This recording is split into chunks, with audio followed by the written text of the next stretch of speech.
Hello दोस्तों, learn triple E channel पर आपका एक बार फिर से स्वागत है। मैं हूं आपका दोस्त जगदीश जोशी।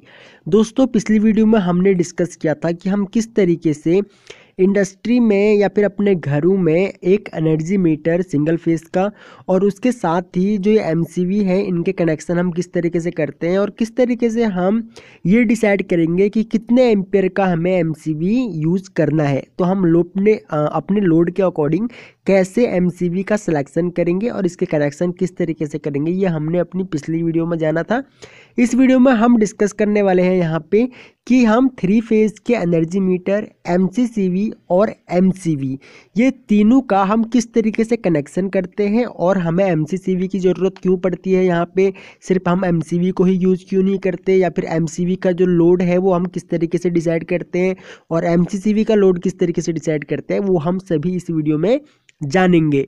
तो देखिए, सबसे पहले तो मैं आपको देखिए यहाँ पे मैंने आपको कनेक्शन करके यहाँ पे दिखा रखे हैं।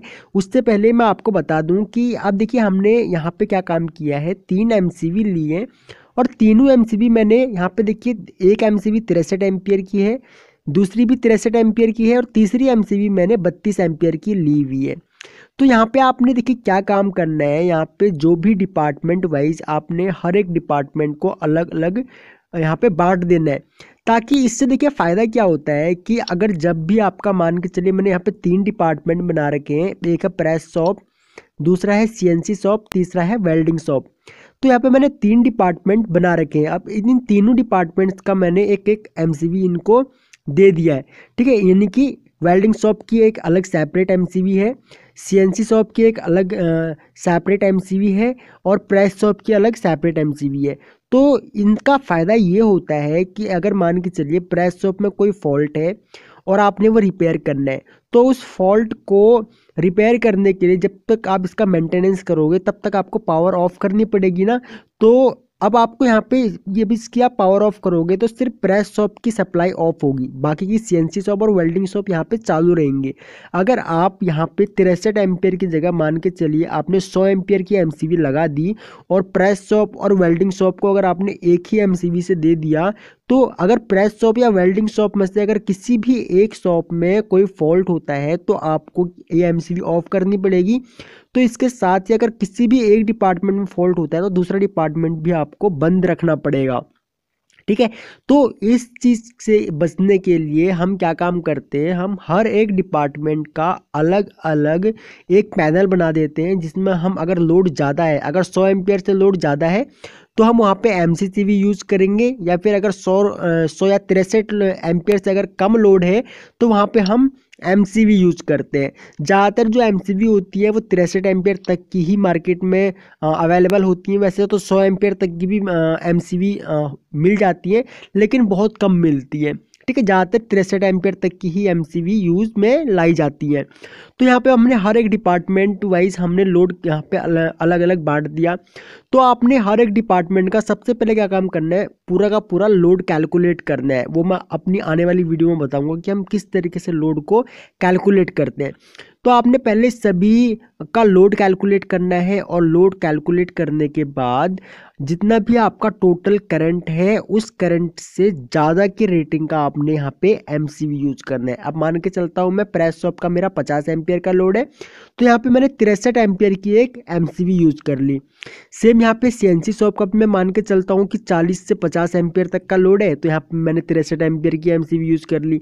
सेम इसी तरीके से वेल्डिंग शॉप जो है उसका अगर 32 एम्पियर की यहाँ पे मैंने एमसीवी यूज कर रखी है, तो हम मान के चलते हैं कि इसमें भी 20 एम्पियर के आसपास लोड है। तो यहाँ पे मैंने देखिए 63 एम्पियर और 32 एम्पियर। तो यहाँ पे अब मेरे को क्या काम करना पड़ेगा, यहाँ पे मेरे को एक एमसीसीवी यूज करनी पड़ेगी। ये यहाँ पे मैं डायरेक्टली इसको सप्लाई इस 3 फेज के एनर्जी मीटर से भी दे सकता था, लेकिन यहाँ पे एमसीसीवी यूज़ करने का मेन पर्पज़ ये होता है कि हम सेफ्टी के लिए इसको यूज़ में लेके आते हैं। अब देखिए, एमसीसीवी जो है वो ओवरलोड के कंडीशन में भी हमारी ट्रिप करती है, बाकी की इसके कई सारे एडवांटेजेस हैं।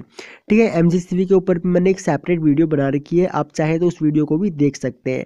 अब एमसीवी में क्या है, एमसीवी में अगर मान के चलिए इसमें अगर एक फेस अगर शॉर्ट हो जाएगा या फिर एक फेस अगर ओपन हो जाएगा, अब मान के चलते हैं हम जो वाई वाला फेस है हमारा, वाई वाला फेस इनपुट तो आ रहा है लेकिन आउटपुट नहीं आ रहा है, तो उस केस में क्या होगा, ये एमसीवी ट्रिप नहीं होगी। लेकिन अगर यहाँ पर एमसीसीवी में अगर ऐसा होता है तो एमसीसीवी तुरंत ट्रिप हो जाती है, यानी कि अगर तीनों फेसों में अगर अनबैलेंस होगा तब भी हमारी एमसीसीवी ट्रिप हो जाएगी। ये ओवरलोड से ही प्रोटेक्ट करता है, सिंगल फेसिंग से ही प्रोटेक्ट करता है। ठीक है, तो इसके काफ़ी सारे एडवांटेजेस होते हैं, इसलिए हम एमसीसीवी को मैन में ज़रूर लगाते हैं। ठीक है, हम यहाँ पे एमसीवी की जगह भी 100 एम्पियर की एमसीसीवी यूज कर सकते हैं। ज़्यादातर आप अगर इंडस्ट्री में जाएंगे, अगर आप देखेंगे तो वहाँ पे एमसीसीवी ज़्यादातर यूज होती है। जो एमसीवी होती है वो मशीन पे यूज़ की जाती है, यानी कि प्रेस शॉप जो लिखा हुआ है मैंने, इसके अंदर अगर बहुत सारी अगर मान के चलिए 10 मशीनें हैं तो उन 10 की 10 मशीनों में मशीनों को अलग अलग एमसीवी से यहाँ पे कंट्रोल किया गया होगा। अलग अलग यानी कि 10 मशीनें हैं तो 10 एमसीवी लगी होंगी और उससे यहाँ पे उन मशीनों को कंट्रोल किया होगा, और बाकी की पूरा का पूरा प्रेस शॉप को एक एमसीवी से यहाँ पे कनेक्ट किया होगा। इस तरीके से इंडस्ट्री में कनेक्शन किए जाते हैं। अब अगर मैं इसके कनेक्शन की बात करूं तो सबसे पहले देखिए आर वाई एंड बी, यहाँ पे देखिए कलर से भी मैंने यहाँ पे कनेक्शन इसके दिखा रखे हैं, और ब्लैक वाली जो है ये न्यूट्रल वायर है। तो ये 4 वायर हमारी ट्रांसफार्मर से आती हैं, और आने के बाद यानी कि जो हमारा सप्लायर जो हमको सप्लाई देता है ये उसके कनेक्शन है। अब देखिए जो बड़ी इंडस्ट्रीज जो होती है, बड़ी जो कंपनीज होती है, उनके खुद के ट्रांसफार्मर होते हैं।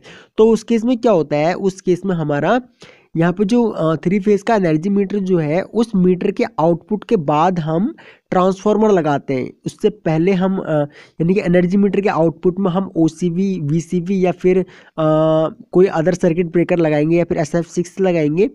ठीक है, उसके बाद हम ट्रांसफार्मर लगाएंगे और देन हमारी जो सप्लाई आएगी वो आएगी हमारे पैनल रूम में। ठीक है, तो अगर हम किसी छोटी इंडस्ट्री की अगर बात करते हैं, किसी छोटी फैक्ट्री की अगर हम बात करते हैं, तो उसमें क्या होता है, जो सप्लायर होता है वो हमको अपने ट्रांसफार्मर से 440 या 415 के आसपास वोल्टेज जो आती है, आने के बाद 3 फेज के एनर्जी मीटर में सप्लाई आती है।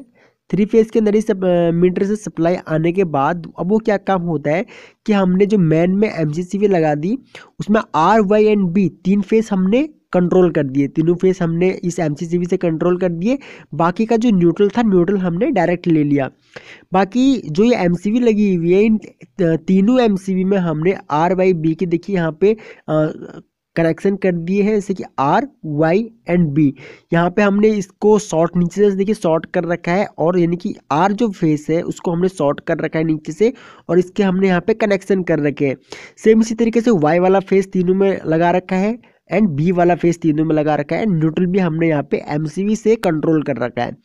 तो यहाँ पे उसके बाद आउटपुट हमने सेम जो कि मैंने आपको बताया था, तीनों की जो 4 जिनकी 3 फेज 4 वायर जो सिस्टम है ये हमारा यहाँ पे, उसको हमने डिस्ट्रीब्यूट कर दिया प्रेस शॉप की तरफ। सेम इसी तरीके से इस एमसीवी से हमने डिस्ट्रीब्यूट कर दिया सीएनसी शॉप में, और इस एमसीवी से हमने डिस्ट्रीब्यूट कर दिया वेल्डिंग शॉप में। तो एक जो इलेक्ट्रिकल पैनल रूम जो होता है, उस इलेक्ट्रिकल पैनल रूम से हम पूरी की पूरी फैक्ट्री या पूरी की पूरी कंपनी को कंट्रोल करते हैं। हर एक डिपार्टमेंट वाइज अलग अलग पैनल में अलग अलग एमसीसीवी लगी होती है, और उन एमसीसीवी से ही हम पूरे के पूरे डिपार्टमेंट वाइज को कंट्रोल करते हैं। अगर किसी भी डिपार्टमेंट में अगर कोई फॉल्ट होता है तो हम सीधे उस डिपार्टमेंट की एमपीसीवी को या फिर एमसीवी को ऑफ कर देंगे, और उसके बाद हम सीधे उस डिपार्टमेंट का कोई भी मेंटेनेंस कर सकते हैं, या फिर जो उस डिपार्टमेंट का जो पर्सनल जो पैनल होगा, जिसके अंदर अगर मान के चलिए इस वेल्डिंग शॉप में अगर 30 वेल्डिंग मशीनें हैं, तो उस 30 वेल्डिंग मशीनों के 30 एमसीवी भी होंगे। ठीक है, और इनका मेन एमसीसीवी होगा जो हमारा कंट्रोल पैनल होगा, यानी कि जो पैनल रूम होगा वहाँ पे एमसीसीवी होगा, और बाकी के यहाँ पे वेल्डिंग शॉप में भी एक पैनल होगा, वहाँ पे 30 एमसीवी लगी होंगी जो कि उन 30 वेल्डिंग मशीनों को कंट्रोल कर रही होंगी। ठीक है। तो यहाँ पे हम सीधे सीधे अगर कोई मशीन ख़राब हो जाती है तो हम उस मशीन का एमसीबी हम इसी वेल्डिंग शॉप से ही ऑफ कर सकते हैं। अगर पैनल में दिक्कत है तो हमको ये वाली एमसीबी ऑफ करनी पड़ेगी, और अगर यहाँ दिक्कत है तो हमको ये एमसीबी ऑफ करनी पड़ेगी। ठीक है। तो इसलिए हम इनको यहाँ पे हमें मतलब कि जगह जगह एक तरीके से जो हमारे सेफ्टी डिवाइसेस हैं उनको यूज़ करना बहुत ज़रूरी होता है, हमारे मेंटेनेंस पर्पज़ के लिए भी और सेफ्टी पर्पज़ के लिए भी। ठीक है। तो इस तरीके से इससे कनेक्शन होते हैं। आई होप कि आपको ये वीडियो पसंद आई होगी। अगर आपको इसका पीडीएफ चाहिए तो पीडीएफ मैं आपको इसी वीडियो के नीचे डिस्क्रिप्शन में लिंक दे दूंगा, आप इसका पीडीएफ भी डाउनलोड कर सकते हैं। ठीक है गाइस, तो आई होप कि आपको ये वीडियो पसंद आई होगी। अगर आपको ये वीडियो पसंद आई तो प्लीज़ आप इस वीडियो को लाइक ज़रूर करें, हमें कमेंट करके ज़रूर बताएं कि आपको ये वीडियो कैसी लगी, क्योंकि आपके लाइक्स कमेंट हमारे लिए बहुत ज़्यादा इंपॉर्टेंट रहते हैं। हम आपके हर एक लाइक और कमेंट से ही मोटिवेट होते हैं आपके लिए और भी ज़्यादा वीडियोस बनाने के लिए। ठीक है। अगर आप इस चैनल पर न्यू हैं तो आप इस चैनल को सब्सक्राइब कर लीजिए ताकि आने वाली हमारी सभी न्यू वीडियोज़ का नोटिफिकेशन आपको लगातार मिलता रहे। ओके गाइस, तो थैंक्स फॉर वॉचिंग, जल्द मिलते हैं अपनी नेक्स्ट वीडियो में।